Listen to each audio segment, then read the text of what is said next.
Bonjour petits et grands lecteurs, j'espère que vous allez bien. On se retrouve aujourd'hui pour une nouvelle vidéo très spéciale sur la chaîne parce que nous fêtons les 10 ans des mots de l'imaginaire le 5 avril 2025.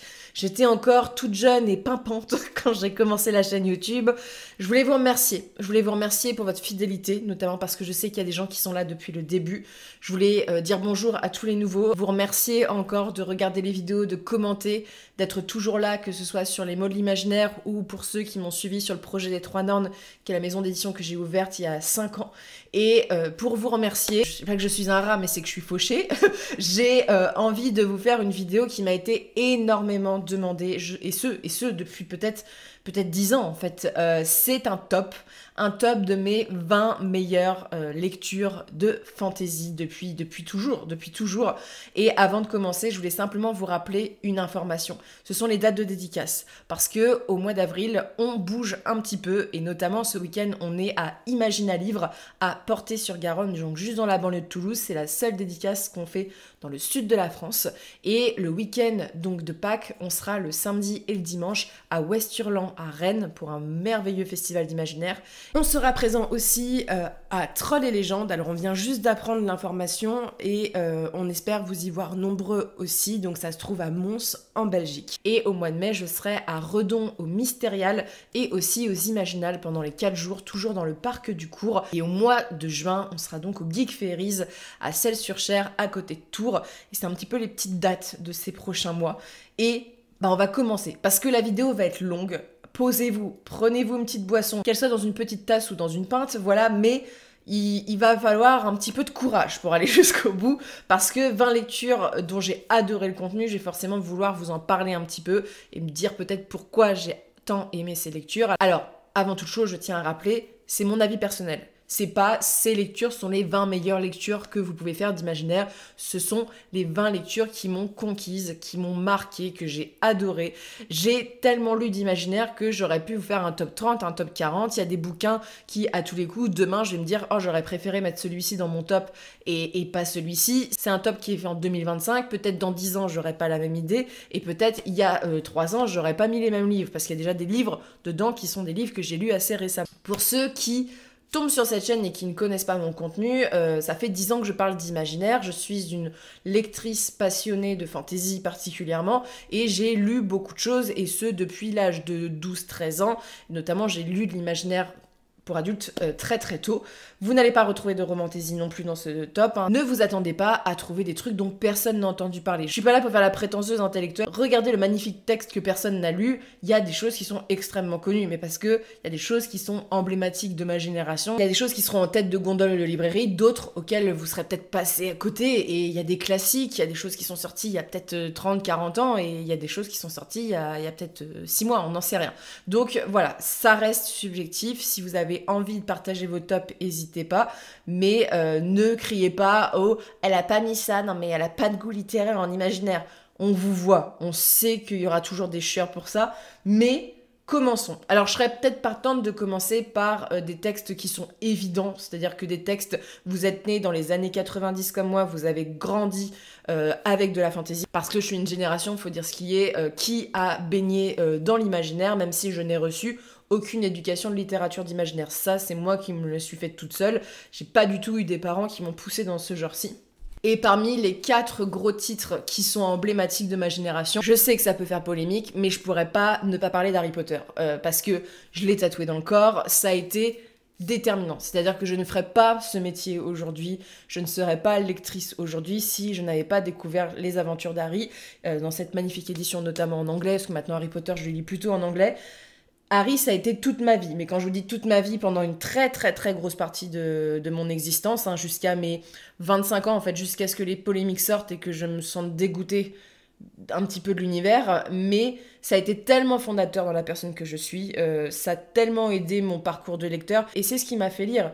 Parce que je rappelle, pour ceux qui ne me connaissent pas, je n'étais pas une lectrice. Je détestais lire quand j'étais enfant. J'ai commencé à lire un petit peu à l'âge de 12 ans. J'ai vraiment commencé à lire vers 15 ans. J'étais réfractaire à la lecture. Mes parents se battaient avec moi pour que je puisse lire parce que je ne voulais pas. Je trouvais des excuses pour tout et pour rien, pour pas aller à la bibliothèque. C'était le calvaire sur terre. Et la seule chose qui me plaisait quand j'avais moins de 10 ans, c'était Harry. Il n'y avait que ça. Et ce qui est très drôle, j'ai encore des photos de moi avec des Harry Potter dans les mains. C'est le seul livre où on me voit en photo à l'époque avec ça. Ça a été tellement de beaux souvenirs, tu vois. Je vais pas vous parler de l'histoire d'Harry Potter parce qu'à un moment, je vais pas vous prendre pour des cons non plus. Mais Harry Potter, pour moi, ça a été, comme tous les enfants de ma génération de 90, on allait au cinéma parce qu'Harry avait le même âge que nous. Et j'ai découvert Harry Potter, moi, avant que les films sortent. On me les a offerts, je crois, pour l'anniversaire de mes 8 ans, il me semble, le premier tome. J'aime dans cette œuvre, bien qu'elle a mal vieilli sur certains points, que l'univers est pas forcément toujours très cohérent d'un point de vue objectif d'imaginaire. Il y a rarement eu un univers dans lequel j'ai voulu vivre, dans lequel j'ai autant découvert de choses extraordinaires, que ce soit de l'utilisation de la magie, mais surtout, en fait, ce que j'aime dans Harry Potter, au-delà de l'ambiance château, c'est les amitiés, c'est les personnages, et c'est toutes les petites choses qui font le sel de cet univers. C'est Honeydux, c'est tout la cabane hurlante, les trois balais, c'est tout cet univers, c'est cette magie qui est aussi mise avec, par exemple, rien que des trucs bêtes, mais les petites têtes de mort à l'entrée pour surveiller, vraiment les capes d'invisibilité, tous les objets en fait. Le système de magie en soi, il est pas révolutionnaire, c'est des mecs qui se battent avec des baguettes. C'est une histoire qui a changé aussi mon rapport à l'école, à accepter le fait que je sois une petite fille, parce que c'était plus facile d'être un petit garçon dans les années 90 sur plein de points. Donc voilà, c'est un univers sur lequel je ne cracherai pas. Voilà, il y a beaucoup de choses à dire, mais que j'aime profondément de tout mon cœur. Et pour tout vous dire, j'ai très très envie de les relire en ce moment, parce que j'ai envie de retourner auprès de personnages qui m'ont fait grandir et surtout de retrouver des personnages que j'ai autant aimé que détesté et cet univers qui, à mon sens, il y a 7 tomes, a pas trop de comparatifs. J'ai lu beaucoup de livres type Harry Potter, mais j'ai jamais lu un livre qui était aussi bien qu'Harry Potter. Voilà. Et il y a eu un deuxième texte fondateur dans ma courte lecture de la jeunesse, parce que le reste sera de la fantasy pour les adultes. Ce top, il est basé sur la Lorraine de 30 ans, et de ce qu'elle en retire de ses lectures. C'est-à-dire qu'il y a eu des coups de cœur, il y a des livres que vous ne verrez pas apparaître, alors que ça a été des giga coups de cœur, c'est ce qui m'a même poussé pour certains. Je vais pas vous présenter les Chevaliers d'Émeraude, parce que je sais que c'est une série qui m'est passée, il y a des choses qui font que ça peut plus être dans mon top. Mais Pierre de Bottero, jusqu'à ma mort, il sera dans mon top de lecture. Parce que cet homme, il a transformé l'essai Harry Potter. C'est-à-dire qu'à l'époque, je ne lisais qu'Harry Potter, et j'ai découvert Pierre Bottero quand j'étais au collège, au point que je faisais des présentations de lecture des tomes, tellement j'étais dedans et que j'avais des camarades de classe qui le lisaient aussi et que ça a fait un peu une effusion à l'époque d'échanges littéraires. La quête des Willan, c'est un classique de la littérature jeunesse. Je ne l'ai jamais relu depuis au moins 15 ans, je pense, et je ne compte pas le faire parce que j'ai envie de garder l'univers Pierre Bottero. Alors, il y a la quête des Willan, il y a le parc des Marchombres, il y a aussi l'autre. En fait, tout ce que Bottero a écrit et ce que j'ai découvert, ça a été extraordinaire. La quête des Willan, c'est l'histoire de Camille qui va se faire renverser par un camion. Et c'est une sorte d'isekai et projetée dans un autre monde où le dessin va devenir un pouvoir. Elle va rencontrer notamment plusieurs personnages emblématiques et hyper charismatiques. Et vite se rendre compte qu'elle provient de ce monde en réalité, qu'elle a été envoyée sur Terre pour être sauvée. Et elle va devoir donc renverser les forces du mal grâce à l'aide de personnages. Et c'est un univers qui, d'autant plus, est original, bien pensé, porte des personnages qui sont déterminants. Parce que ce qui marque quand on est un lecteur dans la littérature jeunesse, ce sont souvent, au-delà des histoires, les personnages. Elena, ça a été un personnage fondateur dans ma construction de femme. J'ai eu des fascinations et c'est un texte qui a abordé des questions qui sont très profondes pour les enfants et qui m'a porté à réfléchir sur des questions sur le monde auxquelles je n'avais pas forcément réfléchi avant. C'est aussi le fait que cette saga ne sera jamais terminée, la tragédie du décès de l'auteur et la brutalité dans laquelle c'est arrivé. Et je suis tellement reconnaissante d'avoir lu ce bouquin quand j'étais ado, parce que c'est tellement différent d'Harry Potter. C'est un univers, en fait, ça a les mêmes très bons points qu'Harry Potter. C'est original, c'est bien pensé, c'est porté par des personnages attachants et ça a des questions de fond impactante et aussi hyper ouverte. C'est la première fois, je pense, que j'ai lu en littérature un personnage noir dans les personnages principaux, Salim, qui est vraiment un personnage badass et hyper important dans le texte et qui m'a toujours fascinée quand j'étais enfant. Et franchement, Si vous avez des enfants, faites-leur lire La Quête d'Eowyn. Et si vous êtes adulte et que vous êtes passé à côté de Pierre de Bottero, plongez dans cet univers parce que en France, pour moi, c'est un des meilleurs textes qui est sorti d'Imaginaire. Et c'est une aventure en plus, comme Harry Potter, qui s'assombrit au fil du temps parce que Camille, elle grandit, on passe de l'enfant à l'adolescence, à la jeune femme, et qui est tellement riche et complet, palpitant, il y a beaucoup d'action, et il y a toute une poésie autour des pouvoirs et de la magie, du système de magie, et en même temps des questions hyper trash telles que l'enfermement de population, vraiment il y a des choses, le racisme, pas mal de choses, le fascisme aussi, il y a énormément de choses qui sont traitées dans cet univers, et je ne peux que parler de Pierre Bottero en bien et de ces textes qui, à mon sens, n'a pas vraiment vieilli. Et en fait, j'ai l'impression de rebalayer mon avancée littéraire hein, au fur et à mesure. Mais voilà, on quitte l'enfance en passant à des littératures plus adultes. Je vais vous présenter encore 2 autres textes fondateurs. En général, les amateurs d'imaginaire aiment. Quand j'étais ado, j'ai fait la rencontre d'un homme qui a changé ma vie au point que l'imaginaire, ça fait partie de mon identité de personne, parce que c'est mon métier, c'est en général ce que les gens retiennent, du genre Lorraine, elle lit beaucoup et elle adore la fantaisie, pas toujours très très commun, et c'est Tolkien. Alors cette édition a un petit peu vieilli parce que je l'ai lu beaucoup. J'ai essayé de lire Tolkien quand j'avais 12-13 ans, premier tome assez compliqué, je l'ai relu plus tard vers 15 ans, et Le Seigneur des Anneaux, alors j'aurais pu vous présenter, mais c'est toute l'œuvre de Tolkien. C'est une œuvre qui m'a profondément marquée parce que déjà c'est assez différent des films, je vous conseille vraiment de les découvrir, mais j'aurais peut-être pas dû prendre Le Seigneur des Anneaux, mais vous prendre par exemple le Silmarillion, vous prendre Les Enfants d'Úlin, de vous prendre vraiment tous ces textes en complément qui construisent la Terre du Milieu. Parce que moi, la Terre du Milieu, c'est pas forcément le travail sur la langue et tout qui m'intéresse, c'est la construction d'univers, la recherche, la cosmogonie, tout le côté historique de monde, voilà, de la création jusqu'à les Silmarils avec les elfes et la chute des elfes, la chute de Numénor, l'arrivée des hommes, les grandes catastrophes qui se sont passées. Et c'est toujours avec plaisir que je lis Tolkien et replaisir, c'est-à-dire qu'il y a eu des nouvelles traductions que je trouve meilleures que les traductions de base. Et c'est un auteur qui me fascine parce que plus j'ai lu Le Seigneur des Anneaux, plus j'ai lu des détails. À chaque fois, j'ai l'impression de redécouvrir le texte. Et c'est un texte littéraire, certes. Voilà. Pas un texte aussi facile à lire qu'Harry Potter, mais déjà les nouvelles traductions sont bien plus simples parce que la volonté du traducteur, notamment à l'arrivée de la publication du Seigneur des Anneaux en France, ça a été de donner un côté littéraire, universitaire à l'auteur, donc on a complexifié la langue. Alors que Tolkien, même si c'est du bel anglais, il en reste que c'est accessible. Et cet univers est extraordinaire. Et en France, on a encore beaucoup de lacunes. On attend des traductions. Moi, je pense à La Défaite de Sauron et ce genre de choses. Ça fait longtemps qu'on les attend, mais les comptes inachevés. Il y a tellement de choses à lire sur Tolkien et tellement de textes. Dans le lot, ils sont tous très différents. J'aurais pu vous parler des Lettres du Père Noël, qui est un des textes qui m'a le plus touché. Des lettres que j'ai lues que Tolkien a écrit à ses proches, toute sa correspondance. En fait, au-delà de l'aspect littéraire du texte, il y a l'aspect aussi de l'auteur, de son implication sur le monde, de ses choix.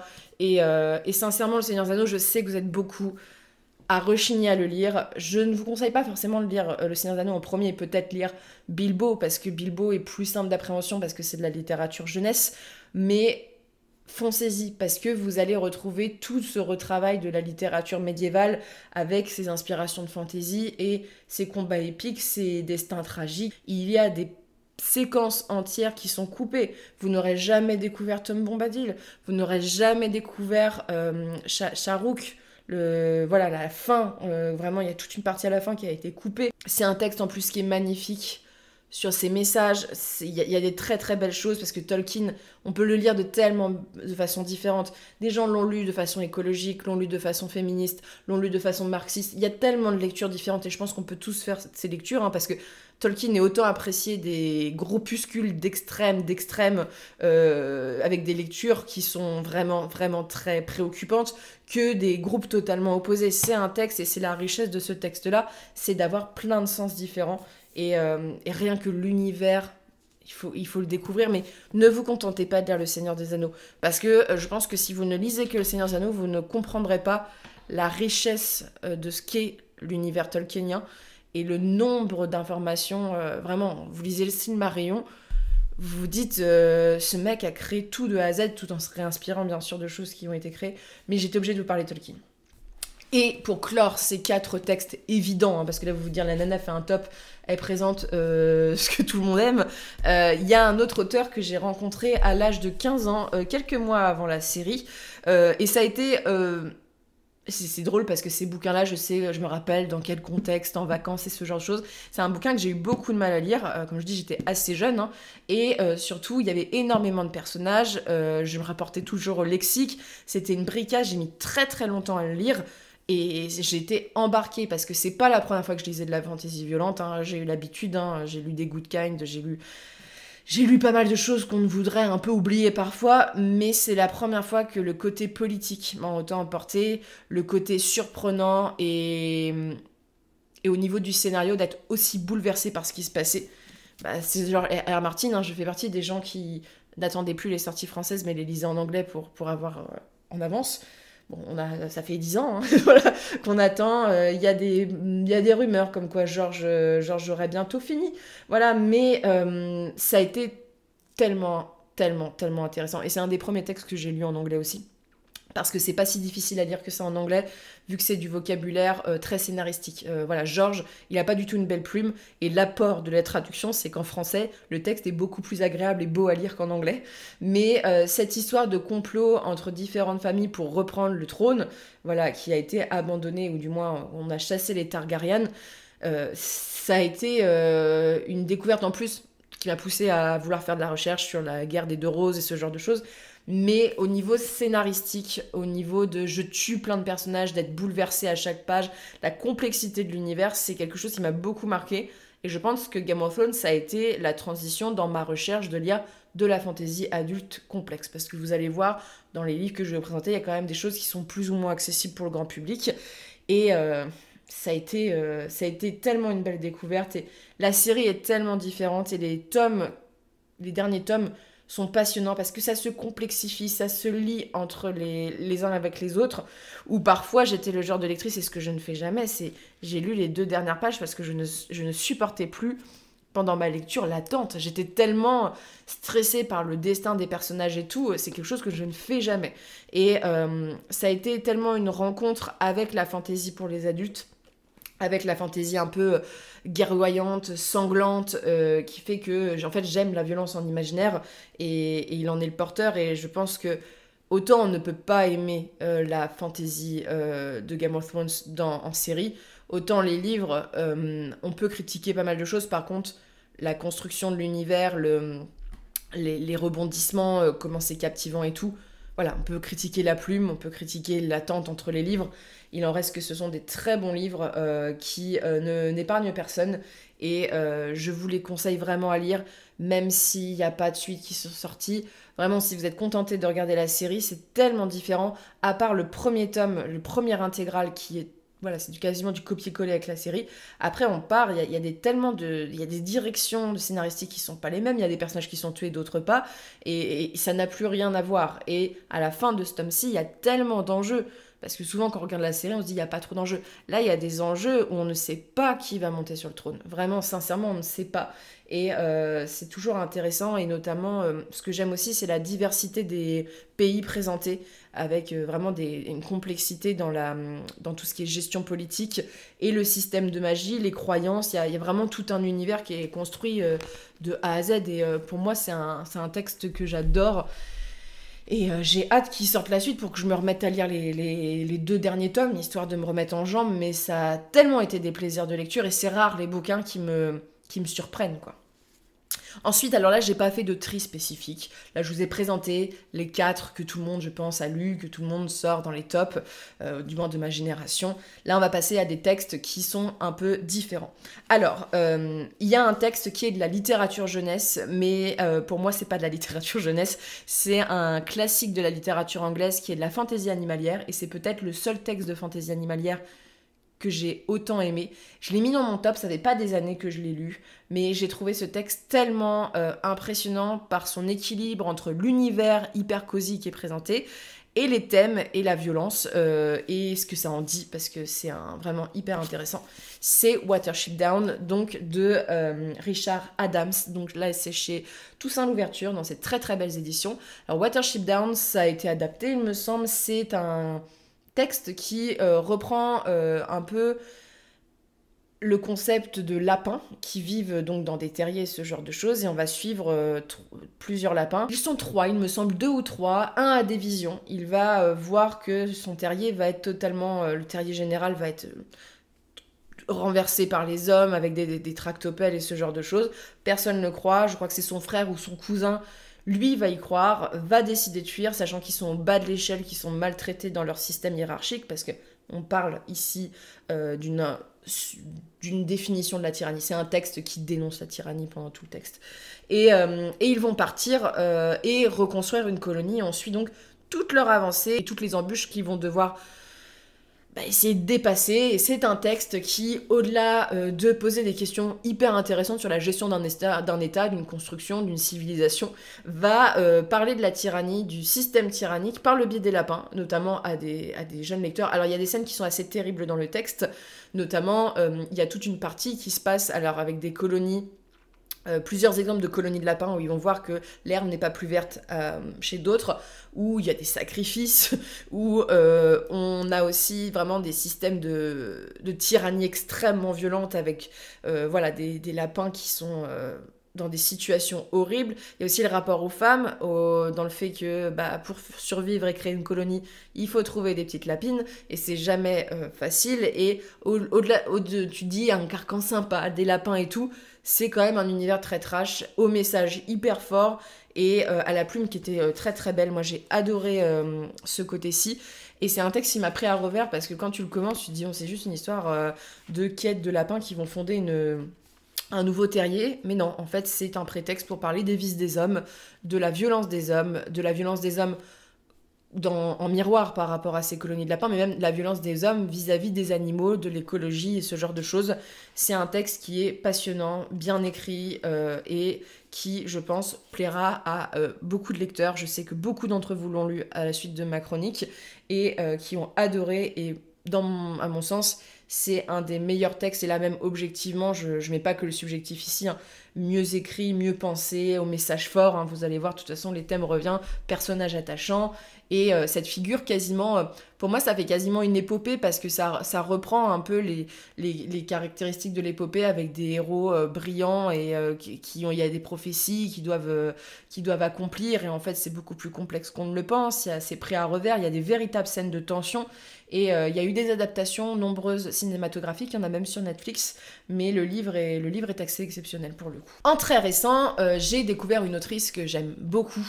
Cette série n'est pas encore traduite en français, elle le sera bientôt.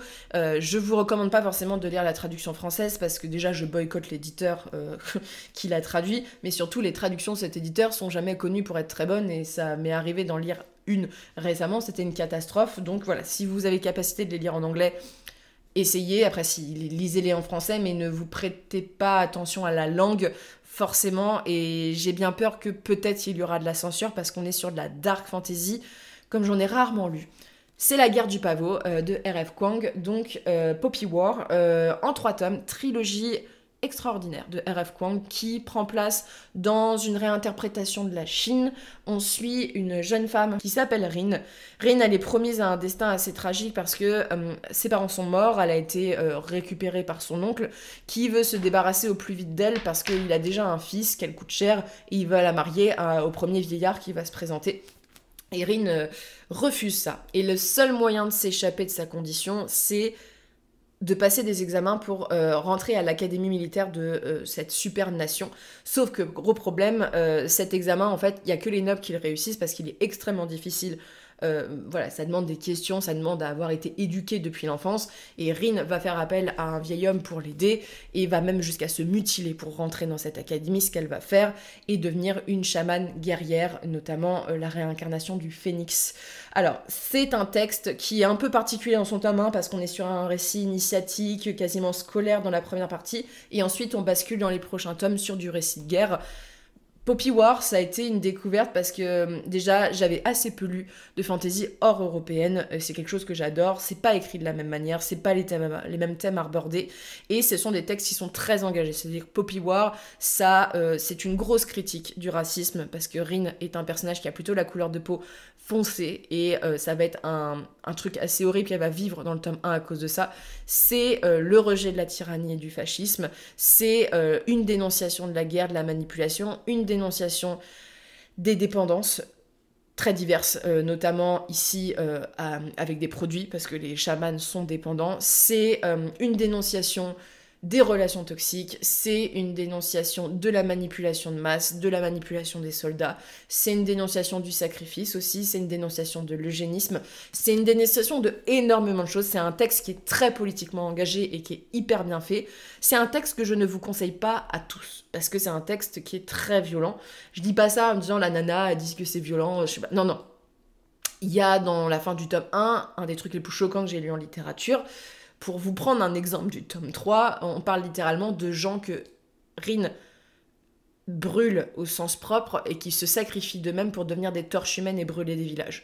On est sur des scènes où il y a des agressions. En fait, tous les triggers que tu peux avoir imaginés sont dedans. Et au-delà en fait de la violence des combats, qui en plus c'est toujours amené de façon très brusque et tout, et ce qui amène des messages forts et percutants avec des personnages qui sont hyper nuancés, parce qu'ils font tous des choses horribles. C'est un texte qui, psychologiquement, va te mettre très très mal, parce qu'on va poser des questions extrêmement violentes et de façon très brusque. Je vous prends un exemple tout bête, mais à un moment on va parler de la question de l'eugénisme, parce que c'est une question présente dans le texte. On a présenté aux soldats comme Rin certaines peuplades comme des sauvages, et qu'ils étaient possiblement, c'était pas grave de les assassiner. Et donc il y a toute une... où des personnages vont se croire plus élevés que d'autres, et même des personnages qui font partie de ces populations vont se dire: est-ce que je vaux vraiment ces personnes-là, parce qu'ils sont bien plus avancés technologiquement, voilà, bien plus organisés. Ça te confronte à des questions qui sont hyper dures. Ce sont des personnages... Alors déjà, il y a des rebondissements dans le texte, vous n'allez pas forcément les voir et vous allez être bouleversé, parce que ça... Il y a des moments, c'est des trahisons où je suis encore meurtrie dans mon cœur, mais c'est un des textes, je trouve, qui a le plus grand équilibre sur ces sujets et sur l'émotion que ça peut procurer, parce que les personnages se retrouvent dans des situations, vont faire des choses qui vont bousculer un peu ta morale. Et je vais accentuer aussi sur la relation toxique dans le texte, parce que c'est quelque chose qu'on dénonce vraiment pas beaucoup en imaginaire, ou de façon très cliché. Chez R.F. Kuang, elle va te parler de la relation toxique, de l'amour, de Rin avec un personnage, de façon tellement vraie. Et ça se va pas juste dans le premier tome, ça va s'étirer, et on voit comment ça hante. Et la situation fait que on a tout ce schéma d'emprise dans le texte. On a aussi toute une réflexion sur les dieux, il y a une vraie cosmogonie. Je n'ai que des bonnes choses. Tous les livres que je vous présente là, il y a des chroniques sur la chaîne, hein, mais notamment La Guerre du Pavot, il y a une chronique réelle. Ça a été tellement une découverte. Et de toute façon, tout ce que R.F. Kuang a écrit depuis a été des excellentes lectures, mais La Guerre du Pavot, c'est tout ce que j'aime en imaginaire. Et pour moi, c'est de la vraie dark fantasy. Parce que souvent, on me vend de la dark fantasy, même des choses qui peuvent être un peu plus sombres dans l'ambiance. Ça, c'est beaucoup plus sombre que la plupart des livres de dark fantasy que j'ai pu lire. On prend un petit français. Alors c'est très drôle parce que cet auteur, je l'aime autant que je déteste. J'ai lu des textes de lui que j'ai vraiment pas aimé, que j'ai trouvé bien en dessous de cette série. En fait, c'était plus vous conseiller cette saga-là, parce que déjà la plume est très riche, c'est bien écrit, c'est palpitant, il y a du vocabulaire et il y a de la recherche historique. C'est donc Roi des mondes de Jaworski. Alors je vous conseille pas du tout Gagner la guerre et tout, qui est bien plus problématique sur ces sujets, notamment vis-à-vis des agressions sur les mineurs, voilà, chose qui me met très mal à l'aise. Par contre, Roi des mondes, c'est une vraie pépite, parce que notamment c'est de la fantaisie celtique. Et on voit que Jaja a fait beaucoup de recherches sur le milieu de cette époque-ci, que ce soit sur les croyances, les costumes, les façons de combattre, les armes, c'est vraiment très riche. Ça peut être un petit peu trop riche pour les gens qui sont pas très fans de fantasy fouillée. Moi, c'est ce que j'aime. Et c'est vrai que Roi des mondes, ça a été une découverte, parce que déjà, quand j'ai lu le tome 1, j'ai trouvé le principe très sympa. Début en mode, bon, ça me plaît, voilà. Mais la suite de la saga m'a tellement surprise. Et là, j'attends, c'est que la suite, quoi. J'attends que la suite. Alors, de quoi ça parle ? Ça, c'est le deuxième cycle. C'est un peu compliqué, mais c'est coupé en plusieurs cycles. Vous suivez Belovez dans le tome 1 qui est un jeune garçon qui, malheureusement pour lui, va être un peu prisonnier politique de son propre oncle avec son frère, Segovez, parce que leur père a perdu une bataille. Ils sont opposés, ce sont des clans, hein, voilà, ils se battent tous pour des territoires. Et très jeunes, ils vont rentrer dans les forces de leur oncle, qui les voit un peu comme des héritiers, mais un peu sacrifiables quand même. Et Belovez va se prendre une lance, ou je ne sais plus, il va être blessé à mort. Et il va être exfiltré, notamment auprès de femmes qui vont lui sauver la vie, mais avec qui il va devoir passer un pacte. Et je ne vais pas vous en dire plus, mais Belovez va se retrouver souvent lié à l'histoire de ces contrées avec énormément de problèmes politiques entre les différents clans, les trahisons et ce genre de choses, et surtout aussi avec les dieux. Alors, au-delà de l'ambiance celtique, de la recherche historique, de la plume et tout ça, ce que j'aime dans cette série-ci, ce sont les retournements de situation. C'est lent comme texte. Il y a des moments, tu vois, je dis que c'est dans mon top, mais en fait c'est parce que c'est les souvenirs qui sont impérissables, mais c'est lent. J'ai bien conscience que ça prend son temps. Il y a des fois, t'as 200 pages de description de banquet. Donc voilà, il faut s'accrocher. Mais quand ça te reprend à revers, quand il y a les scènes d'action, de toute façon, les scènes d'action font partie des meilleures scènes d'action que j'ai lues. C'est dans celui-ci, il y a une scène d'action à la fin avec Belovez. J'avais envie de prendre les armes avec lui et de combattre. C'est désespéré, c'est sanglant. Il y a des morts partout. Il y a des dieux. Ça pète de partout. Et surtout, il y a des retournements de situation. Deuxième tome de cette partie, il y a des choses, j'étais en mode... J'étais sur le cul, quoi. C'est assez rare. J'ai lu le 3e cycle qui conclut, voilà, tout ça. Alors, beaucoup plus épique, hein. Quand vous aimez les batailles, c'est hyper intéressant. Maintenant, je n'ai qu'une hâte, c'est de lire la suite, parce que là, on a les informations. C'est aussi, au-delà du côté belliqueux, épique, très viril, hein, parce que c'est des mecs qui se battent et tout. Par exemple, il y a tout aussi une poésie, parce que Belovez, il raconte sa vie, c'est construit de façon, on a des indices et on a toujours envie d'en savoir plus, voilà, et pourquoi les personnages ont fait ça vis-à-vis de Belovez, parce qu'il y a des sauts dans le temps, il y a des personnages mystérieux, il y a beaucoup de mystères, mais quand vous lisez la lettre que Belovez écrit à son frère au début du tome 2 de cette deuxième partie, il y a aussi la beauté, la façon dont c'est écrit, la justesse des sentiments, et c'est ce côté très viriliste entre frères d'armes, de trahison et de gens qui vont se tuer alors qu'ils étaient amis encore avant pour des questions politiques. Il y a par contre beaucoup de personnages, c'est pas un texte qui est facile à lire, je vous le dis tout de suite. Alors, soyez pas prétentieux, vous dites moi je comprends parfaitement, mais c'est dense et c'est pas à conseiller à un jeune lecteur d'imaginaire, mais pour tous les amateurs de mythologie celtique, nordique, voilà, un peu comme moi, germanique et tout, vous allez apprécier ça, vous allez apprécier la baston, hein, si vous aimez Gemmel et tout, vous allez retrouver ça, mais avec énormément de recherche historique, et moi je suis une convaincue, bien que ce texte-ci a pas mal de défauts, notamment dans son rythme, malheureusement, mais ça n'empêche pas que c'est un des meilleurs univers que j'ai lu, et que Belovez, j'ai envie de le frapper parce qu'il prend toujours les mauvaises décisions, mais qu'est-ce qui m'emporte dans ses récits, je suis tellement emballée à chaque fois. Un gros coup de cœur d'il y a 1 an ou 2, c'est aussi de la dark fantasy. Alors ça n'a rien à voir avec ce que je vous ai présenté. C'est un texte que j'ai adoré parce que ça m'a aussi pris à revers, parce qu'il y a des grands rebondissements dans le texte qui font que tu t'y attends pas du tout. C'est La Cité diaphane de Anouk Faure. En plus d'être une autrice de très grande qualité, est aussi une illustratrice de très grande qualité. Donc le texte est magnifiquement illustré, hein, ça rappelle un peu les estampes de Gustave Doré. La Cité diaphane, vous suivez un archiviste qui est envoyé par son pouvoir pour enquêter sur le destin de la cité de Roche-Étoile. Roche-Étoile, ça a été une immense cité quelques années auparavant, mais du jour au lendemain, les gens ont commencé à mourir, les eaux ont été polluées. Et donc il se rend sur place, et sur place, en fait, il ne trouve qu'un palefrenier fou. On dit qu'il y a la princesse qui est dans son château qui ne sort pas, une chevaleresse qui veut libérer sa princesse, et on sait qu'il y a des esprits qui tournent autour du château et qu'il ne faut pas mentionner certaines choses au risque de les attirer. Et donc lui, il part enquêter. Voilà, c'est un peu une enquête et je ne vais pas vous en dire plus parce que c'est hyper intéressant. Ce que j'aime dans La Cité diaphane, c'est que c'est une fantasy, dark fantasy gothique. Il y a une véritable ambiance pesante de décomposition, de malaise dans le texte. En plus, c'est vraiment très bien travaillé sur le folklore, et le folklore européen est retravaillé. C'est-à-dire que vous allez aller de la figure gréco-romaine du centaure à la figure de la licorne. La licorne, par exemple, elle a un peu l'âge noir dans le texte, et on explique pourquoi. C'est un texte qui parle des tabous, vraiment c'est quelque chose qui est assez dur, assez violent, mais il y a une telle poésie dans la plume, et surtout dans l'univers, dans l'ambiance. J'ai rarement lu un texte avec une ambiance aussi extraordinaire. Je le lisais dans le train, j'étais mais convaincue, et je n'avais qu'une hâte, c'était que le train n'arrive pas à destination parce que ça aurait coupé ma lecture.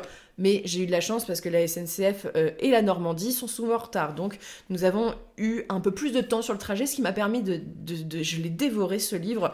Et ça a tellement été une découverte par sa poésie. Et c'est ce qui fait que vous allez retrouver des auteurs français parce que ça, je le trouve pas chez les Américains. Cette poésie, cette particularité du travail des univers, ce folklore, en fait, c'est vraiment quelque chose d'extraordinaire. Alors, ça a souvent été comparé à l'univers de Dark Souls. Je n'ai jamais joué au jeu, donc je peux pas le dire. Mais vous allez être surpris. Vous allez être surpris, pris à revers, et vous allez voyager vraiment. Et quand tu vois le retravail des choses, c'est hyper intéressant. Tu vois que c'est fouillé. Et je vous laisse découvrir cette histoire tragique, horrible, et qui... on est vraiment sur l'horrifique parfois. Du genre, j'étais comme ça en mode... Je veux aller tout sauf à Roche-Étoile. Je ne veux pas y mettre les pieds. Là, on enchaîne les auteurs français. Hein. En fait, j'aime pas mal d'auteurs français. Alors, celui-ci, ça m'a fait plaisir de voir que tout le monde me disait que le tome 3 allait enfin sortir, hein, parce que ça fait bien 10 ans qu'on attend ce tome 3. Cette saga, j'ai... plus trop de souvenirs. Je sais juste qu'à l'époque, ça a été un giga coup de cœur et que ça fait partie des sagas qui m'avaient le plus emporté. Et je vais tous les relire, là. Ça fait partie de mes prochaines lectures. Voilà, redécouvrir. Alors, la trame principale, je m'en souviens très bien. Je me souviens de moments très forts, mais j'avais tellement été embarquée par cet univers. C'est Martyr d'Olivier Perru. Alors, si comme moi, ça fait 10 ans que vous attendez Martyr, il y a des chanceux qui n'auront pas besoin d'attendre parce que le tome 3 a été annoncé avec une nouvelle charte graphique. Donc voilà, ça sera plus dans ces belles éditions-ci. Et chanceux que vous êtes, parce que cet univers, il est extraordinaire. Dans Martyr, vous suivez deux frères qui s'appellent Irmine et Elbrand, il me semble, qui sont des jumeaux avec les yeux d'or. Leur particularité, c'est qu'ils viennent d'un clan qui a été chassé. Et voilà, ils sont doués de certaines capacités. Leur famille a été massacrée, ils ont été cachés pendant des années et des années, et un jour il y a un borgne qui se présente à eux et qui va vouloir les mêler un peu au destin du royaume parce qu'il se doute bien que ces gamins-là risquent d'avoir une implication dans les prochains combats à venir. Notamment, il y a des guerres, il y a toute une complexité géopolitique, une princesse qui va se retrouver seule à devoir gérer un royaume et qui est hyper badass, je l'avais adoré. Et ces deux hommes vont se retrouver mêlés donc au destin de ces contrées et devoir prendre position voilà, dans ces contrées-ci, de savoir quel camp ils allaient choisir. C'est un texte, alors j'ai pleuré dans le tome 2, c'est un texte qui joue avec tes émotions parce que les personnages sont très attachants, il y a une véritable tension, ça parle de thèmes qui sont très durs parce que ces personnages ont vécu le pire, hein, le génocide de leur famille, et ce sont des jeunes hommes qui n'ont pas été épargnés par la vie, ça combat, et il y a vraiment un très très bon équilibre entre tout. Il y a une histoire d'amour qui est magnifique dans le texte, il y a toute une référence à la magie, hein, tout un système qui est créé, c'est très inspiré de la littérature médiévale. Olivier Perru, alors c'est pas le premier texte que j'ai lu de lui, c'est une plume qui est très fluide, qui se lit très bien, des dialogues très bien travaillés, pointilleux, et des descriptions d'univers et de paysages, et la politique c'est très facile à comprendre, on suit très bien.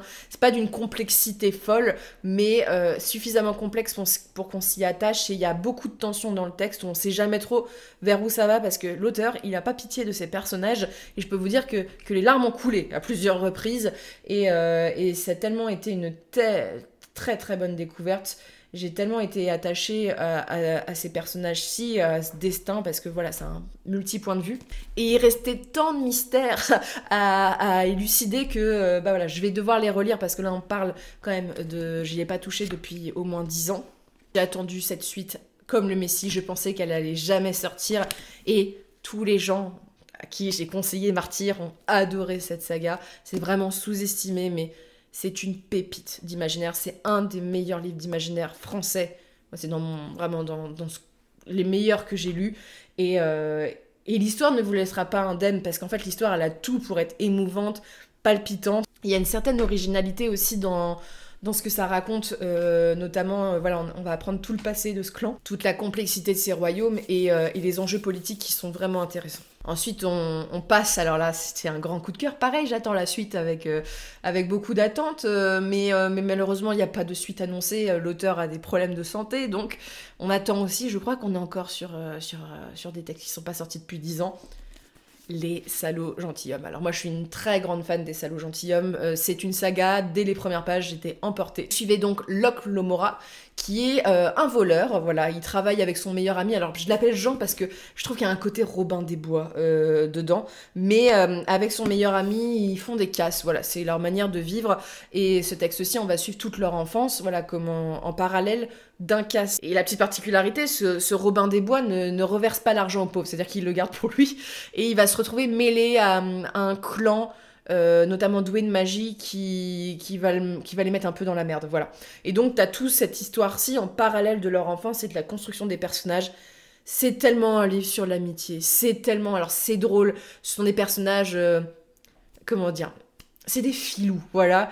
C'est palpitant, il y a beaucoup de mystères et en fonction des tomes, on apprend des choses. Par exemple, on sait que Locke a eu une déception amoureuse tragique et dans le tome 3, c'est un peu plus développé, mais il y a ce côté pâte, cambriolage, casse, vol, donc c'est très palpitant et surtout toute l'histoire de ces pauvres gosses qui ont passé par des moment terrible dans une cité où qui est cruelle, quoi. Il y a une certaine injustice et franchement les Salauds Gentilshommes c'est une perle en termes de... Moi je ris beaucoup, je suis beaucoup émue et l'histoire elle est incroyable, quoi. Tu suis, t'es dedans et il y a beaucoup de scènes d'action, c'est très à l'américaine donc on s'ennuie pas. Avec le tome 3 était peut-être en dessous mais il me semble que c'était une série qui était prévue en 5 tomes mais on attend toujours. Toujours.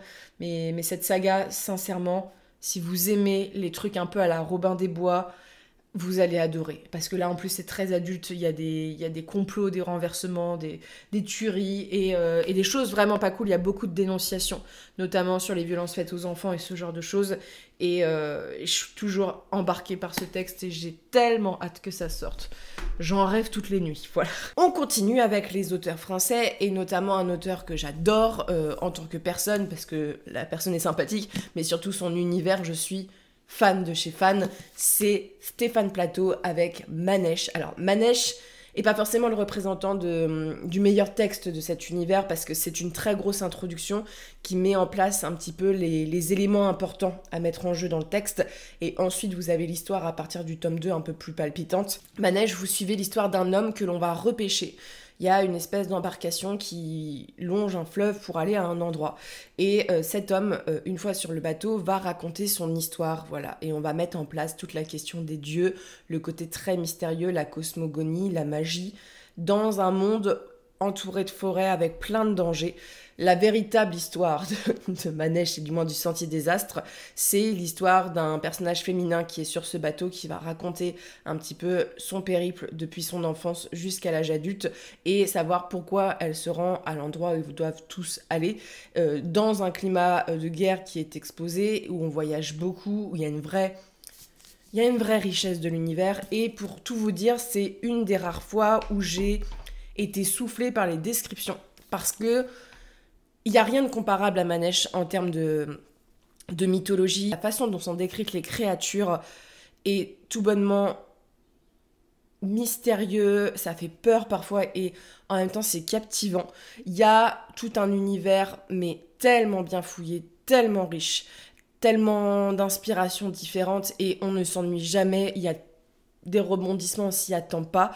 Et l'histoire donc du personnage féminin principal est bouleversante parce que Manèche, au-delà de son côté un peu épique, descriptif et cette quête, on va dire, avec de nombreux personnages qui vont raconter leur vie, avec plein de tensions parce que y a des embûches qui vont être dressées sur leur chemin. C'est pas un endroit facile d'accès.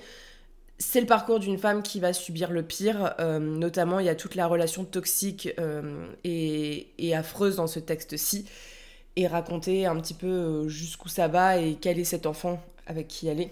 Cette expédition, elle risque pas de vous laisser indemne, parce qu'en plus, le rythme est hyper bien maîtrisé, dans le sens que on va dans le passé, dans le présent, sans jamais se perdre, et c'est fascinant. En fait, Manèche, si je dois dire, c'est fascinant. Les personnages sont pas toujours des personnages positifs, et même le personnage féminin fait des choses un peu blâmables, mais ils sont tellement attachants et captivants. Et J'adore la diversité qui est représentée dans ce texte, notamment diversité de paysages, de cultures, et c'est beau. Voilà, c'est un texte qui est beau, qui est tragique, qui est très difficile dans ses thématiques aussi. Et il n'y a rien de comparable. Voilà, vous lisez Manège, vous n'aurez pas lu d'autre chose. Il y a des scènes qui me sont restées marquées dans l'esprit, de véritables tensions, et vraiment, il a une façon de décrire les dieux, les déités. Moi, j'adore, c'est une façon très différente de ce qu'on nous dit dans nos religions actuelles. Voilà, il n'y a pas du tout une humanisation, il y a un côté très titan, un côté on côtoie les hommes, mais on est bien supérieur, on est bien dangereux, les hommes ne sont rien. Vraiment d'une richesse en termes de world building, en termes de construction de personnages et même des thématiques. Bref, pour moi, c'est un sans faute. Et passer le tome 1, vous allez être embarqués. Moi, je suis une grande fan de Stéphane Plateau. J'attends la suite avec impatience. Alors, petit bémol, la maison d'édition des Moutons électriques a fermé, donc Stéphane Plateau risque d'être publié chez un autre éditeur, mais je ne sais pas actuellement s'il réédite tous ses textes ou s'il y aura que la réédition du tome 5, j'en sais rien, qu'on attend, qui serait normalement un tome final. Donc j'ai hâte, mais c'est un univers qui, en plus de la belle plume, je pense ne vous laissera jamais de marbre. Voilà, passez le tome 1, voilà. Dites-vous que le tome 1 est intéressant, mais c'est pas du tout représentatif. Et embarqué pour une histoire qui va vous le bouleverser, je pense. Alors, parlons de notre mère à tous, voilà. Parlons de cette grande autrice. J'étais obligée de vous en parler parce que cette saga, elle a des défauts. Notamment des problèmes de longueur, son personnage principal n'est pas toujours intéressant. Je vais vous parler de la saga dans sa globalité, sachant que je prends pas en compte sa saga sur les dragons, qui fait partie de cet univers-ci, que j'ai beaucoup moins aimé. Robin Hobb, c'est une autrice qui me suit aussi depuis la jeunesse. J'ai commencé à lire L'Assassin Royal, je devais avoir 13 ans, quelque chose comme ça. Et je suis toujours en train de la lire, et j'aime tellement de cette série que je ne veux pas continuer parce que je veux la garder jusqu'à la fin de ma vie, même si, voilà, là, il me reste le dernier cycle à terminer. Vous avez donc l'Assassin Royal qui est découpé en plusieurs époques. Dans le même univers, vous avez les Aventuriers de la Mer et la Cité des Anciens. Vous suivez ici l'histoire du jeune Fitz dans une fantaisie initiatique, très adolescente. Le premier tome est vraiment destiné aux ados, et après, Fitz grandit et on découvre un peu plus l'univers des six duchés. Fitz, c'est un gamin qui est un bâtard. Voilà, le bâtard de chevalerie, il le sait pas trop, voilà, c'est un peu compliqué, qui va être envoyé à la cour parce que sa mère est décédée. Et là-bas, il va au début être une sorte de domestique, très détesté parce que c'est le bâtard d'un noble, hein, d'un prince héritier, et va devenir, par la force des choses, l'apprenti de l'assassin en place. Et donc, on va suivre son parcours adolescent où le gamin va se retrouver lié à des jeux de cours très importants, et surtout à l'arrivée d'être sur sa terre, c'est particulier le système, mais qui attaque et qui risque de faire de gros dégâts, du moins qui attaque la population. Il y a des raids qui sont en place. Alors, l'Assassin Royal, ça a transporté mon adolescence. C'est un univers que j'adore parce que Fitz, il est chiant. Voilà, Fitz, c'est un gamin qui se plaint beaucoup. Bon, il a une vie difficile, mais quand tu te plains encore à 40 ans, et a priori il se plaint encore quand il est vieux, c'est compliqué. Mais moi, dans l'Assassin Royal, au-delà de l'histoire qui est très conventionnelle, hein, de l'initiation, voilà, un enfant qui va se retrouver au premier plan politique, mais caché toujours, voilà, il est dans l'histoire, mais toujours derrière. Il y a beaucoup de choses qui font le sel de cet univers. Les personnages, il y a une diversité de personnages attachants. Vraiment, il y a des personnages où tu t'en souviendras sûrement toute ta vie. Dans le premier cycle, le méchant qui s'appelle Royal est un méchant extraordinaire, qui est hyper charismatique. Moi, je l'ai adoré quand j'étais enfant, parce qu'on adore le détester, parce que Royal, c'est un peu une drama queen. Moi, je l'aime bien pour ça. Des personnages et des intérêts. Alors, moi, je suis pas très fan du couple principal entre Fitz et un personnage féminin.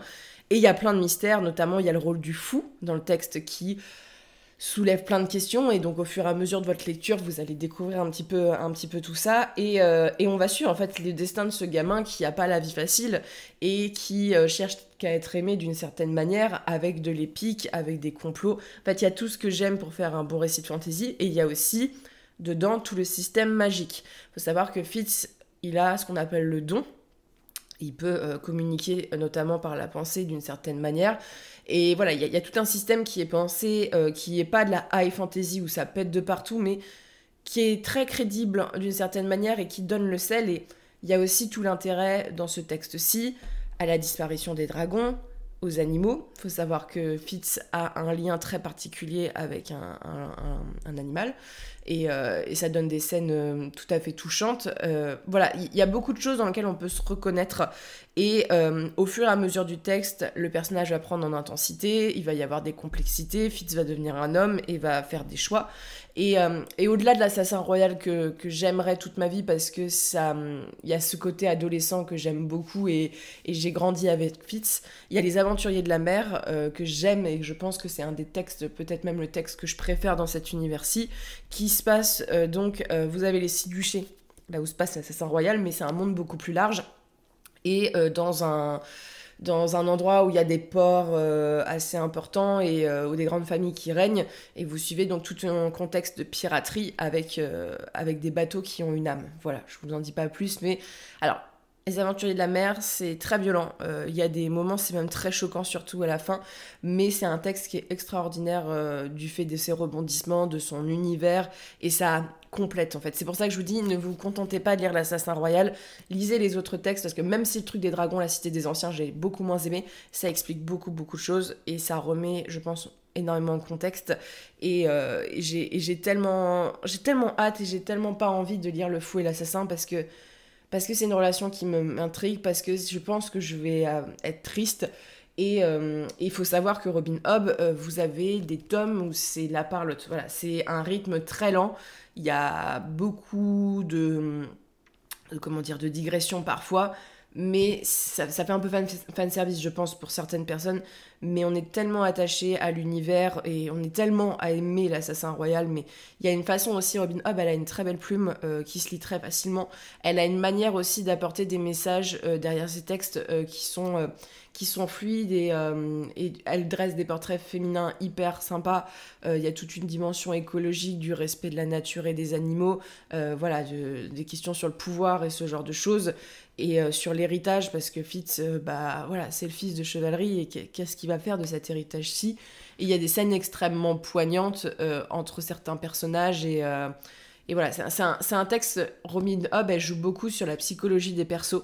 Alors bien sûr, il y a une aventure, il y a une histoire, il y a des rebondissements, mais les personnages sont sa force principale, et au fur et à mesure, on a nos petits préférés, et on est embarqué, et je pourrais même plus dire pourquoi j'aime l'Assassin Royal, mais dès que je plonge dedans, je peux pas m'arrêter, et je suis contente d'y aller. Voilà, ça fait un peu un effet Harry Potter, mais je suis contente d'y aller, alors que c'est quand même glauque à certains endroits. Et notamment, si vous commencez l'imaginaire, pour moi, souvent, on me demande « Qu'est-ce qu'il faut lire pour commencer ?»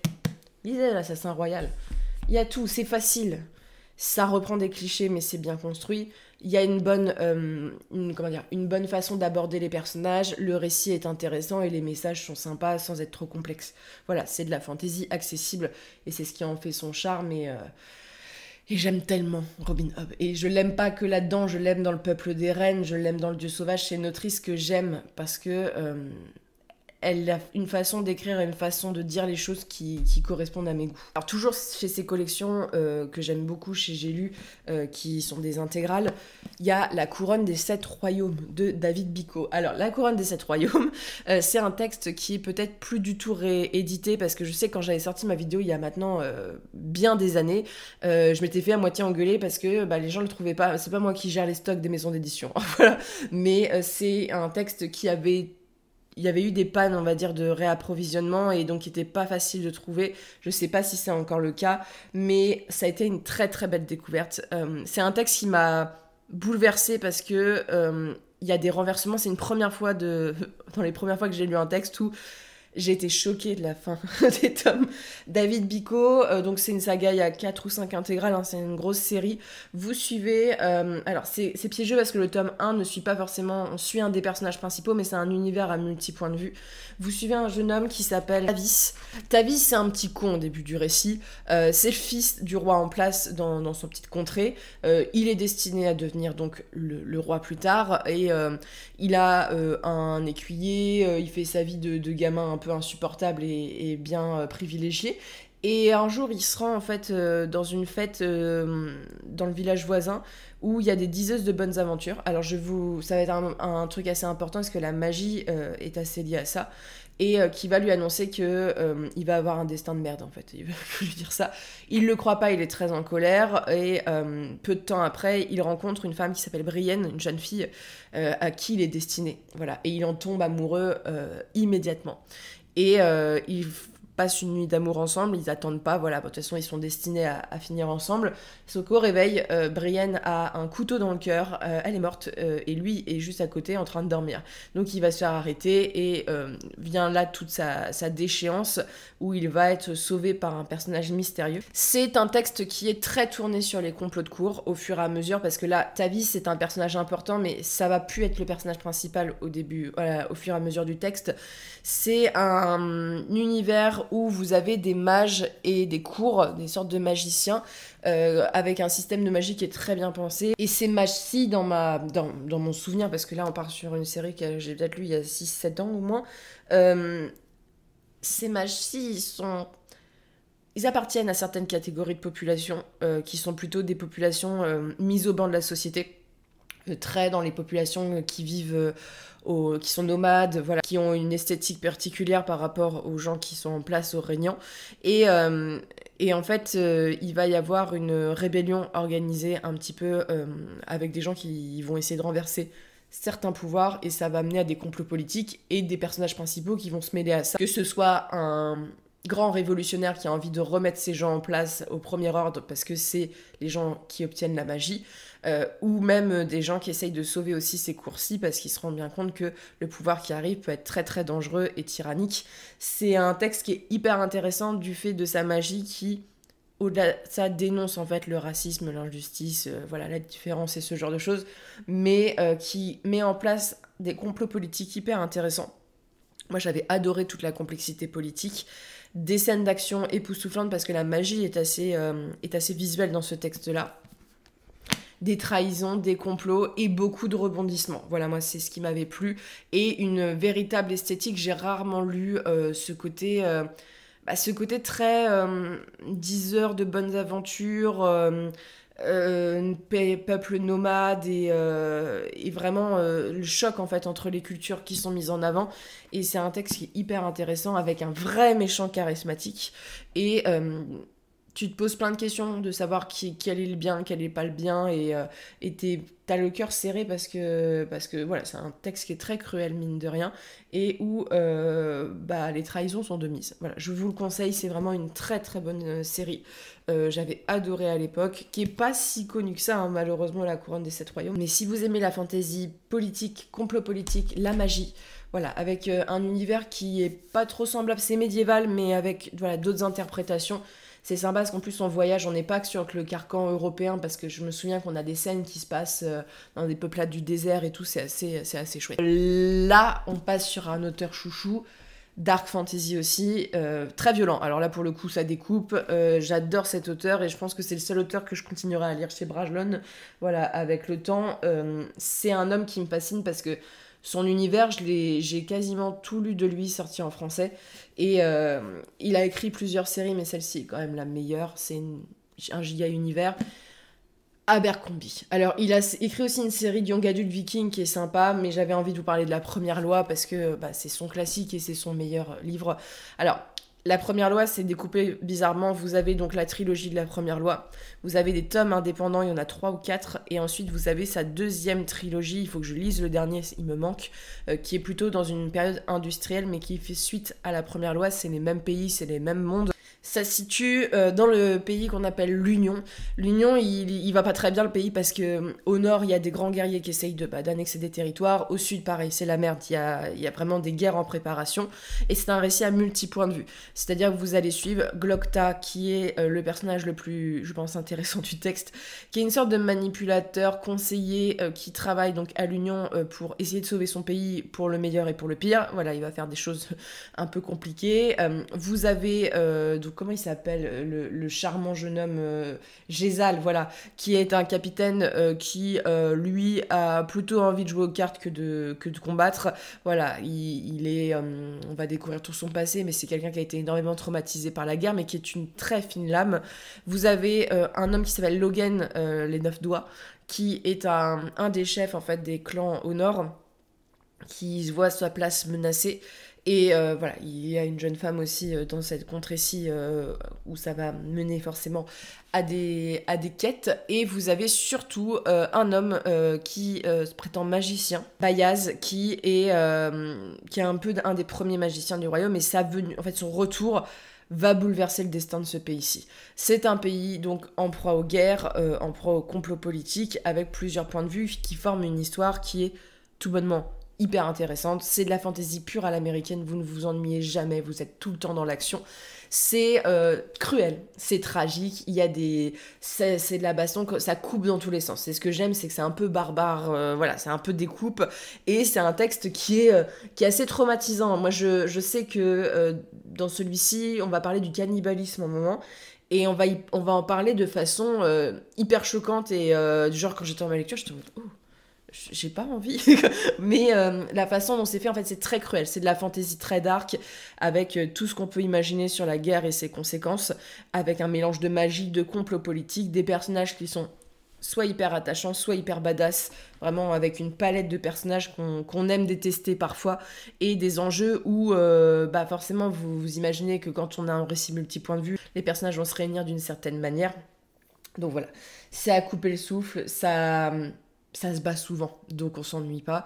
Et c'est un univers qui est sans pitié. C'est ce que j'aime, avec une vraie ambiance belliqueuse. Et parfois, on va parler par exemple de toutes les anciennes conquêtes, de guerre et tout, qui dénoncent aussi énormément de choses sur le colonialisme, sur la manipulation, les trahisons et surtout la façon de gérer en fait les hommes dans un pays, le fait d'accéder au pouvoir et ce genre de choses. Il y a beaucoup de choses dans ce texte aussi. Donc vous avez la première loi, mais vous avez Servir froid, les héros et Pays rouge, voilà, qui sont les tomes indépendants. Et malheureusement, Abercrombie, j'ai du mal à le trouver en librairie. Autant il y a quelques années, on le voyait partout. Alors là, il y a une nouvelle sortie, alors peut-être que ça va relancer les trucs. Mais à chaque fois que je veux m'acheter, il est jamais dans les... Ils ont jamais les tomes. Donc je suis en mode... bah, c'est dommage, parce que surtout la première loi, c'est un côté, je trouve, un peu salaud gentilhomme d'une certaine manière, mais en beaucoup plus trash. Voilà, c'est assez trash. Alors là, on passe dans un univers qui n'a rien à voir, mais quand je vous dis rien à voir, on est sur un classique de l'imaginaire, classique qui est d'autant plus touchant parce que l'histoire de cet homme, elle est extraordinaire et c'est un récit inachevé que j'ai découvert il y a 2 ans et ça a été une claque que je ne connaissais pas, pour tout vous dire, ce texte. Si on me l'a présenté, j'étais en mode, bah, je vais le tester et j'ai adoré parce que c'est de la fantaisie qui prend un parti pris particulier. C'est très différent, je pense, de ce que je vous ai présenté avant. C'est Titus d'Enfer de Mervyn Peake. Alors Mervyn Peake, c'est un des premiers photographes qui a eu accès au camp après la Seconde Guerre mondiale et ça l'a un peu traumatisé, on le voit dans le tome 3 et malheureusement pour ce monsieur qui avait énormément de talent, il a fini sa vie dans un hôpital parce qu'il a eu des problèmes de santé mentale extrêmement violents, alors que c'est un auteur qui a été très très très lu en Angleterre, voilà, surtout, et aux États-Unis. Le cycle de Gormenstadt, c'est un univers donc en 3 tomes avec un 3e tome inachevé qui est beaucoup moins bon que les tomes précédents, mais c'est hyper frustrant parce que ça aurait été, je pense, un univers qui aurait eu, je pense, des lettres de noblesse un peu semblables à Tolkien si on l'avait un petit peu... si on avait eu une suite, voilà, un peu plus importante. Titus d'Enfer, c'est l'histoire du jeune Titus, qui est un bébé au début du texte. C'est un enfant qui va naître aux yeux violets dans un pays où, en fait, toute la cité est un peu construite. C'est un énorme château avec d'énormes pièces toutes blanches qui s'entrecroisent, très labyrinthiques, avec des sous-sols et ce genre de choses, très Capharnaüm. Et Titus, il est dans une famille un peu compliquée. Sa mère, et on voit là sur la couverture, est une femme solitaire, un peu acariâtre, qui ne vit qu'avec ses chats, qui ne voit jamais ses enfants. Femme très très très grande. Son père est décrit dans le texte comme un lunatique dans le sens que il est toujours enfermé dans sa bibliothèque, on ne le voit jamais, et change énormément de comportement très souvent. Il a une sœur qui s'appelle Fuchsia, qui est une jeune fille de 15 ans au début du texte, qui elle est une jeune fille exubérante, qui n'aspire qu'à autre chose, et qui voit l'arrivée de son frère avec un petit peu de gêne quand même parce qu'elle ne sera plus l'enfant unique. Et on a un personnage qui va arriver dans ce texte-ci, qui va essayer de s'élever socialement et qui va tout faire pour essayer de prendre les rênes du royaume. Voilà. C'est un texte, Titus d'Enfer, c'est très compliqué parce qu'il y a tellement de choses à dire sur Titus.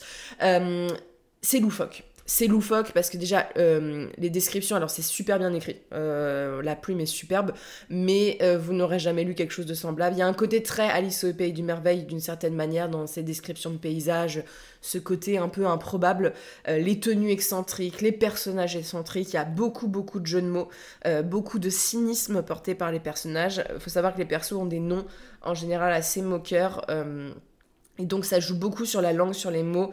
Il y a un véritable humour anglais qui est très présent.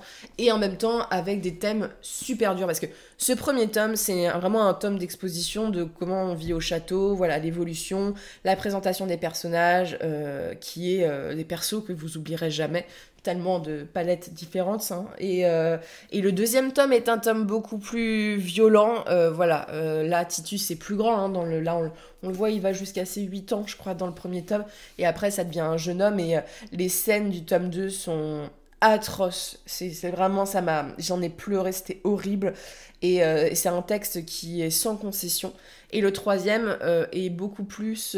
j'ai un côté un peu science-fiction steampunk, voilà, mais j'en parlerai pas trop parce que c'est pas un texte qui a été abouti, c'est comme une sorte de brouillon. Mais Titus, vous serez emporté, je pense, par l'univers, par les personnages, par comment c'est décrit, comment c'est raconté, et aussi les thèmes qui sont très importants. Et en même temps, c'est drôle parce que c'est drôle, c'est pas drôle, mais c'est à la fois violent et drôle. Il y a à la fois des situations qui sont extrêmement dramatiques et des situations qui prêtent à rire. Vraiment, il y a énormément d'humour si vous aimez l'humour anglais. Voilà, il y a ce cynisme anglais qui est très présent. Et il y a cet univers à nulle pareil. Alors là, il y a aussi toute une dimension d'imaginaire parce que dans le premier tome, Titus va commencer à chasser des fées, par exemple. Voilà, il y a tout ce truc-là. Et on décrit un petit peu... Vraiment, c'est un univers, je vous laisse découvrir parce que moi, j'en savais très peu de choses. Mais pour les amateurs de belles plumes, les amateurs de langue, c'est, je pense, un des textes, voire le texte le mieux écrit que j'ai à vous présenter ici, et le plus travaillé sur sa langue et sa richesse. Alors, c'est particulier, Titus. Ça plaira pas à tout le monde, ça c'est sûr, parce que ça a une dimension littéraire, et c'est surtout... c'est pas un livre qui est très épique, plus dans son tome 2, mais c'est un livre qui se laisse porter. Voilà, tu rentres dedans, tu découvres cet univers, tu aimes les personnages, tu ris, tu te moques, mais c'est un texte qui me marquera à vie et je vous le conseille, je vous l'ai déjà beaucoup conseillé sur la chaîne, mais si vous avez envie de lire autre chose que ce que vous avez l'habitude de lire, on repart sur de la fantaisie américaine bien bourrine, ça c'est de la fantaisie à divertissement, là vous êtes en mode on profite, c'est Poudremage de Brian McKellan. Alors Poudremage, c'est dommage parce que c'est une série, j'ai l'impression, qui n'a pas tellement fonctionné en France. Et pourtant, c'est une pépite. Je pense que Poudremage fait peur parce que c'est un texte qui est très différent. C'est pas un carcan médiéval. Vous êtes plutôt à l'époque napoléonienne. C'est de la fantaisie napoléonienne. Vous suivez le général Tamas qui prend d'assaut une ville et fait un coup d'état. Voilà, il renverse la monarchie en place, qui a eu des politiques envers le peuple assez violentes, et va organiser un nouvel état. Ça, c'est le début de l'histoire, et vous suivez donc plein de personnages différents, dont son fils Daniel qui lutte avec une sorcière contre les forces du mal, et notamment l'arrivée de nouveaux dieux qui vont créer des gros problèmes dans cet univers-ci. Poudremage, c'est un système de magie donc avec les armes à feu. Il y a différentes strates, il y a différents types de mages, c'est un world building qui est très travaillé, c'est ça, c'est très fantasy américaine moderne, et des personnages attachants, des personnages surtout, badass de fou. C'est une fantaisie militaire, donc c'est des mecs qui ont l'habitude d'avoir un background compliqué, de combattre, d'être classe, quoi. Il y a un côté classe, même les combats sont hyper intéressants parce que ça change un peu des dynamiques habituelles avec les épées ou des systèmes de magie un peu plus différents. Et il y a toute une dimension aussi, au-delà du côté militaire, baston, parce que c'est vraiment le thème du texte, plus stratégique militaire, plus organisationnel de l'État. Moi, je suis une fan des Sims, je suis une fan de gestion, de jeux de gestion et tout, donc il y a ce côté-là dedans. Et surtout, il y a aussi beaucoup de thématiques intéressantes. notamment la thématique du traumatisme, la thématique du lien entre père et fils. La romance aussi est bien traitée dans le texte parce qu'il y a plusieurs exemples, voilà. Et c'est aussi un univers, au-delà de ces scènes époustouflantes, qui traite de sujets très durs comme le pouvoir, la royauté, et ça dénonce aussi beaucoup, parce que tu vois que c'est assez inspiré de la France quand même, mais on va parler aussi de tous ces nobles qui n'y étaient pour rien, des pauvres enfants qui se font massacrer parce qu'il y a un renversement de pouvoir. On a aussi tous les gens qui ont travaillé pour ces nobles et qui vont essayer de préserver certains enfants parce que eux, ils savent que ils ont pas fait grand chose, ces pauvres gosses. Et il y a la dimension aussi des dieux, des guerres. Voilà, il y a beaucoup de pays qui vont se taper dessus, beaucoup de complots, de bouleversements aussi, de renversements politiques, et surtout des personnages badass qui se battent aux armes à feu avec de la magie. Troisième tome, il y a juste un bémol qui fait qu'il y a un personnage Marissou dans le texte, donc qui est cheaté, qui gâche un petit peu, on va dire, le sel de toute la série, mais j'ai tellement aimé l'univers de Poudremage que je voulais pas me prêter attention à ça, mais vraiment je vous conseille, si vous aimez un peu les univers à baston, les univers à stratégie politique, militaire, et vraiment c'est cool. Et en même temps, je dis ça pour les gens qui sont pas fans trop de militaire et tout, il y a quand même une vraie histoire derrière, il y a des enjeux, et les personnages sont suffisamment attachants, bien approfondis, et il y a une palette de personnages différents, il n'y a pas que des militaires dedans, qui fait que c'est quand même très agréable à lire, même si c'est pas votre genre de prédilection. Mais Poupou, je suis très, très déçue qu'on ne le voit pas plus, parce que moi j'ai adoré. Ensuite, on parle d'une petite saga, petite trilogie plutôt, que j'ai adorée quand j'étais ado. J'en ai énormément de souvenirs très marquants, et c'est pour ça que je le mets dans mon top, parce que ça fait partie des textes, je me dis, est-ce que je mettrais pas celui-ci à la place de celui-ci? Mais en fait, ce que j'ai aimé dans ce texte-ci, c'est la dimension, on va dire, tu sens que c'est un peu une femme qui a écrit, et la dimension plus féministe. Et les questions qui sont soulevées dans le texte sont assez différentes de ce qu'on a l'habitude de lire en imaginaire. C'est Le Don de Fiona McIntosh. Alors ça, c'est un texte qui est assez emblématique des éditions Bragelonne. Le Don, c'est l'histoire d'un jeune homme qui n'est pas vu comme très très beau, un rouquin dans la description, assez petit, qui est amoureux de la princesse en place. Alors c'est un peu compliqué, mais son propre père est très ami avec le roi. Donc en fait, il a côtoyé les enfants de la royauté sans être de la royauté du tout. Will, il est donc destiné à devenir commandant en fait de l'armée, parce que le roi, il l'adore, il le considère quasiment comme son fils, parce que Will est un gamin hyper attachant. C'est un personnage, de toute façon, un personnage à suivre, il est adorable, Will. Et sa vie va être bouleversée le jour où, dans son monde, les sorcières sont chassées. Il va essayer de sauver une jeune femme qui est menacée d'être brûlée au milieu du village dans lequel il est. Et la jeune femme va lui donner une sorte de don. Il sait pas ça va être quoi ce don-ci. Et je vais vous en parler parce que pour donner vraiment envie de lire le texte, c'est ce qui donne le sel. Will, il va se retrouver lié à des complots politiques, à des jalousies, et notamment à la venue d'un nouveau souverain qui est horrible. Voilà. C'est un beau gosse tyrannique, mais voilà, je pense qu'il pourrait plaire à certains lecteurs et lectrices. Moi, c'est un homme horrible qui fait des choses horribles, et Will, son don, c'est de se réincarner dans le corps de celui qui l'assassine. Voilà, donc vous voyez le truc assez sympa, je vous en dis pas plus, mais déjà, le don est hyper intéressant, ça amène à des situations compliquées. Et Will, il va devoir faire beaucoup de sacrifices pour sauver son pays et les gens qu'il aime, et ça va l'amener à vraiment aller dans des situations compliquées avec des personnages. Alors on va parler aussi de représentation féminine parce qu'ils sont assez présents dans le texte, mais il y a des scènes qui sont terribles sur le rôle des femmes dans cette société à cette époque-là, et surtout on a un méchant charismatique qui... T'as envie de le gifler tout le temps, qui fait des choses horribles, et il y a toute une réflexion sur la beauté dans le texte, et c'est assez rare en imaginaire où là la personne elle est très très belle, genre c'est un beau gosse absolu, et c'est un être horrible, et ça montre aussi que le physique n'est pas représentatif de la qualité d'un humain.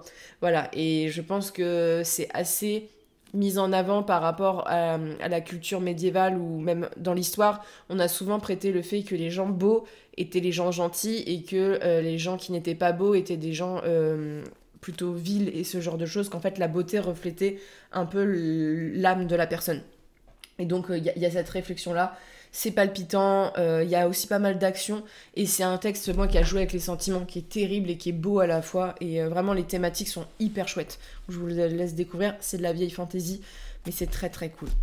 Ensuite, là, on va passer sur une fantasy que j'adore. J'ai jamais lu un truc dans ce genre-là et j'en garde un très bon souvenir. Je sais que vous êtes beaucoup à l'avoir lu parce que je vous l'avais conseillé.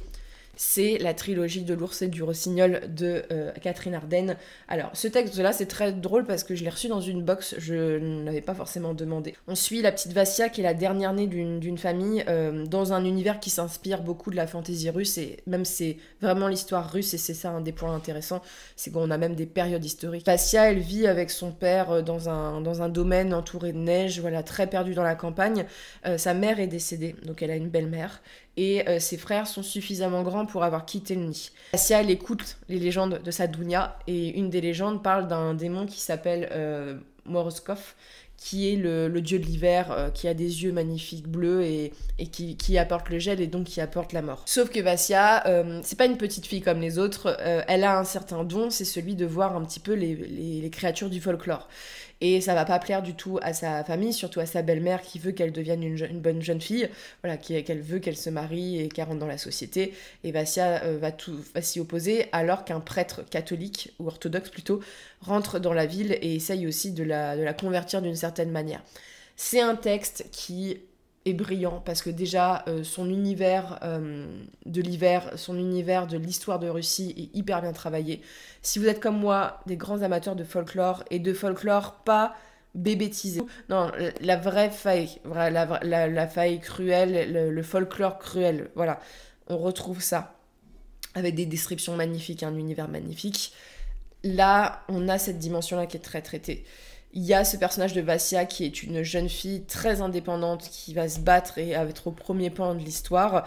C'est un thème qui va énormément parler aussi de la position des femmes, et notamment à l'époque des sorcières vis-à-vis de la religion orthodoxe.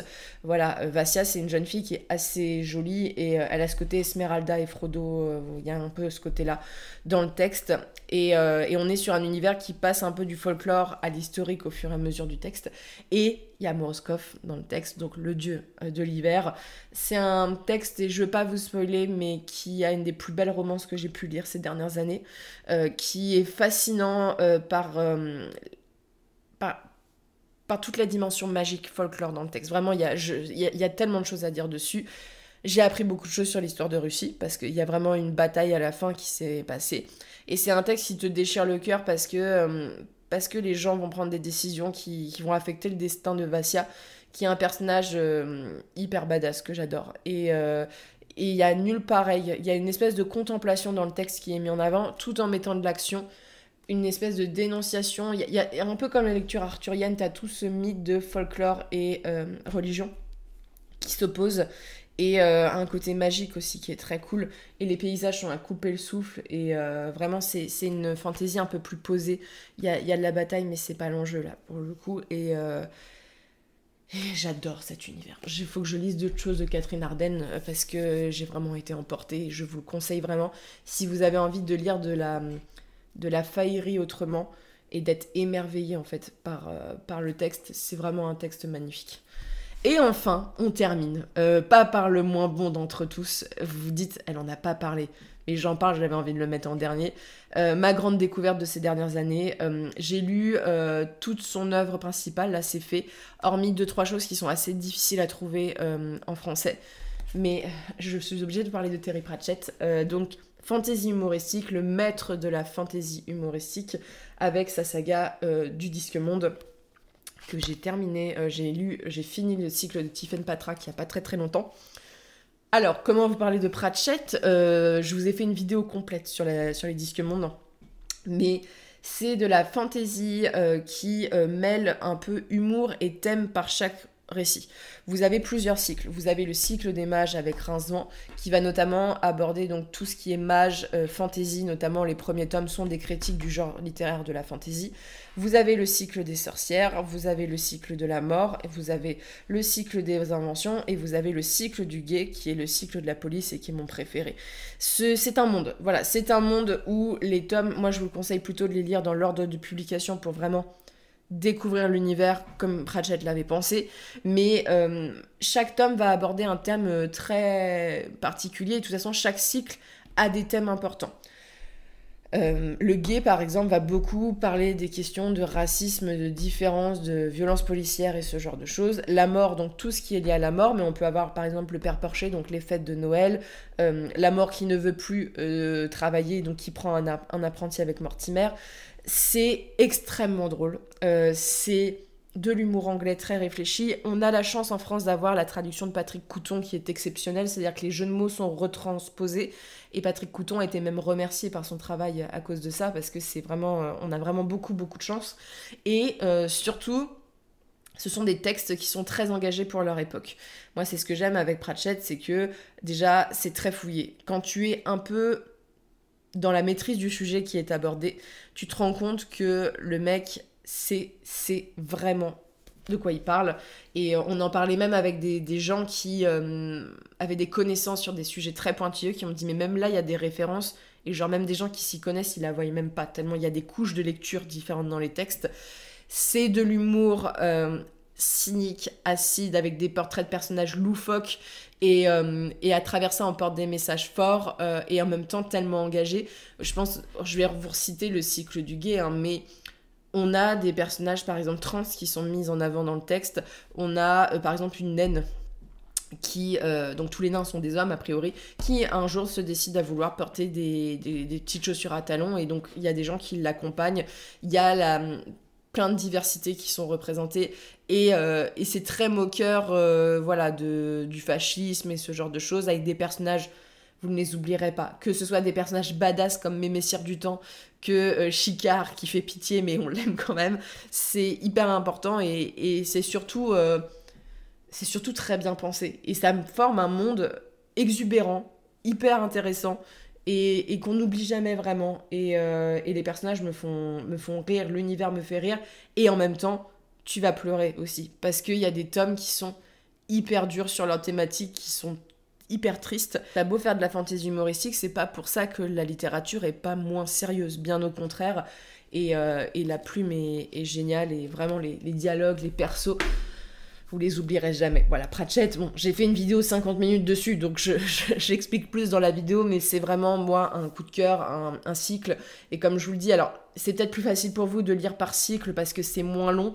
Mais le problème, c'est que les cycles, en fait, plus vous allez lire les tomes, les derniers tomes, vous allez avoir des références, voilà, à d'autres textes, et vous passez peut-être à côté de clés de lecture. Mais ça m'a tellement fait relativiser sur la mort.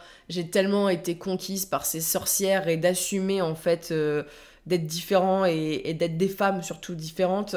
Et sur les technologies, les critiques de la Poste et de la SNCF et tout, ça me tue à chaque fois. Et même sur la religion, en fait, Pratchett n'a aucune... comment dire, n'a aucun tabou sur rien. Et ce qui est cool avec Pratchett, et notamment sur la question religieuse, parce que ce sont des questions qui sont compliquées, c'est qu'il se moque sans être blasphématoire. Dans le sens que je pense que vous pouvez être croyant, vous pouvez penser beaucoup de choses, et quand même être dans le texte. Et c'est ça, c'est ça le sel et la richesse de Pratchett, c'est qu'il y a un vrai équilibre, et que c'est pas juste de la moquerie bête et méchante, pas du tout. C'est toujours très souligné, très bien fait. Et en même temps, c'est toujours très contrebalancé, voilà, dans le texte. Et bah, c'est qu'on en serait enfin arrivé au bout, voilà. J'espère que toutes ces lectures vous auront plu. Alors, bien sûr, ce sont des lectures à ce moment T qui sont dans mon top. Il y a bien d'autres livres que j'ai adorés. Il y a bien d'autres textes où j'aurais pu les mettre dedans aussi. Il y a des sagas que j'ai pas mis parce que je n'ai pas terminé les trilogies. Alors, vous allez vous dire, il y en a beaucoup aussi qui sont pas terminés, mais au bout de 10 ans, si je devais ne pas parler de tous les textes qui sont inachevés au bout de 10 ans, ça serait compliqué. Mais je pense à des auteurs comme John Gwynne et tout, il y a des choses que j'aime beaucoup, mais j'attends le 3e tome pour voir si la saga vaut le coup de A à Z. Et sur ce, bah, je vais vous souhaiter une bonne journée. N'hésitez pas à me dire, vous, vos petits top 20 de lecture, comme ça, moi, bah, je prends des notes, j'essaye de découvrir un petit peu d'autres textes, et je vous remercie encore pour ces 10 années de fidélité, et on espère en refaire 10, voilà, avec ce même rythme, et je vous souhaite de très bonnes lectures, et une très bonne journée.